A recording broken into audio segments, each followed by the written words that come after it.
और एक बार फिर से फरीदाबाद जिले के धौज गांव में स्थित अल-फलाह यूनिवर्सिटी चर्चाओं में आ चुकी है। अल-फलाह यूनिवर्सिटी के खिलाफ ईडी ने बड़ी कार्रवाई करते हुए करीब 140 करोड़ रुपए की संपत्ति अटैच की है।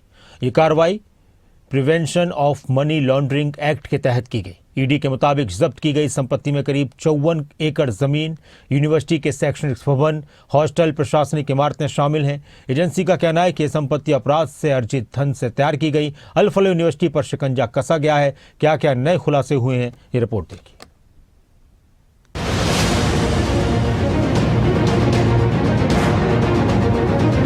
फरीदाबाद की अल-फलाह यूनिवर्सिटी जांच एजेंसियों के रडार पर है। दिल्ली लाल किला धमाके केस में जुड़े टेरर मॉड्यूल की जांच में एनफोर्समेंट डायरेक्टरेट यानी ईडी ने यूनिवर्सिटी के संस्थापक और ट्रस्ट पर बड़ा एक्शन किया है। करोड़ों की संपत्ति अटैच की है।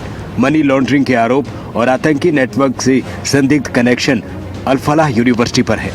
सवाल यह है, क्या यूनिवर्सिटी की आड़ में आतंकी फंडिंग और लॉजिस्टिक सपोर्ट का खेल चल रहा था?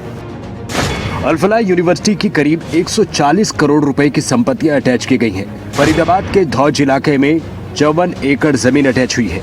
यूनिवर्सिटी की मुख्य इमारत, स्कूल, विभागीय भवनों के साथ साथ हॉस्टल अटैच हुए।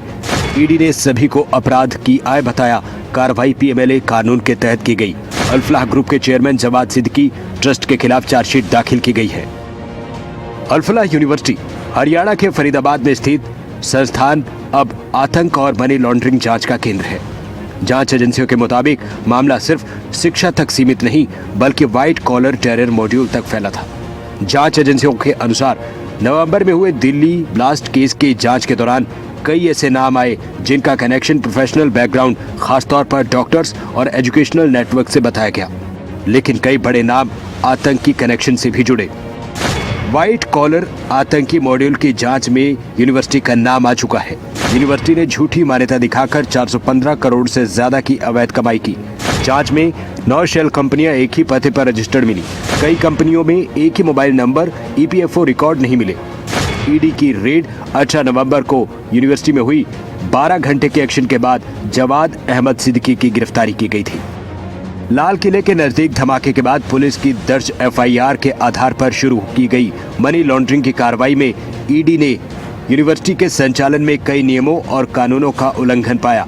जांच के दौरान ग्रुप के चेयरमैन जवाद अहमद सिद्दीकी की एक्टिव भूमिका सामने आई।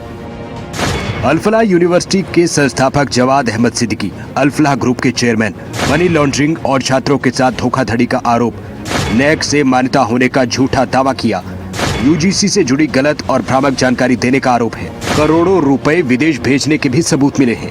यूनिवर्सिटी और ट्रस्ट के फंड अलग अलग कंपनी में भेजे गए। गैर कानूनी कमाई का मुख्य लाभार्थी पाया गया।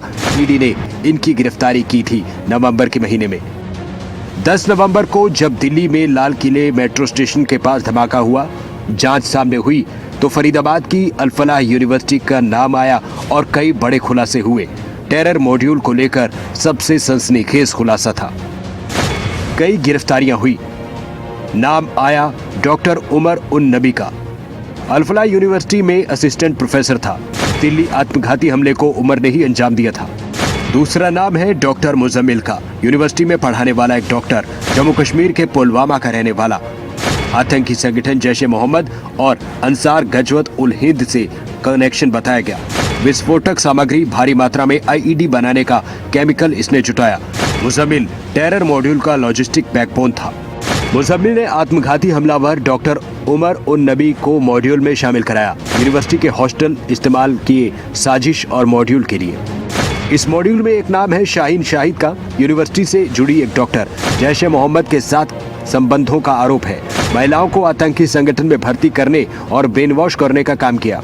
गिरफ्तारी से फरीदाबाद के टेरर मॉड्यूल का खुलासा हुआ था। इनके कार से AK-47 राइफल, पिस्तौल बरामदगी हुई थी। इस मॉड्यूल में एक बड़ा नाम है डॉक्टर आदिल अहमद। आदिल के नेटवर्क के तार अल-फलाह यूनिवर्सिटी से जुड़े। जम्मू कश्मीर के अनंतनाग का रहने वाला है आदिल। सहारनपुर के निजी अस्पताल में मेडिसिन विशेषज्ञ था। यूपीएटीएस जम्मू कश्मीर पुलिस ने ज्वाइंट ऑपरेशन किया और गिरफ्तारी की थी। जैश-ए-मोहम्मद के व्हाइट कॉलर टेरर मॉड्यूल का सबसे बड़ा नाम है। श्रीनगर में जैश-ए-मोहम्मद के समर्थन में इसने पोस्टर चिपकाए थे। अस्पताल के लॉकर से AK-47 राइफल बरामद हुई। आदिल ने ही धमाके के लिए लगभग 8 लाख रुपए का फंड किया था। अल फलाह यूनिवर्सिटी की इस जांच ने साफ कर दिया है कि शिक्षा के नाम पर छुपा कोई भी नेटवर्क गंभीर कानूनी और सुरक्षा जांच के दायरे से बाहर नहीं रह सकता। खुलासा ये है कि मेडिकल पेशे के पर्दे के पीछे देश की सुरक्षा को खतरा बनने वाला नेटवर्क एक्टिव था। अनिल राठी, फरीदाबाद, खबरें अभी तक।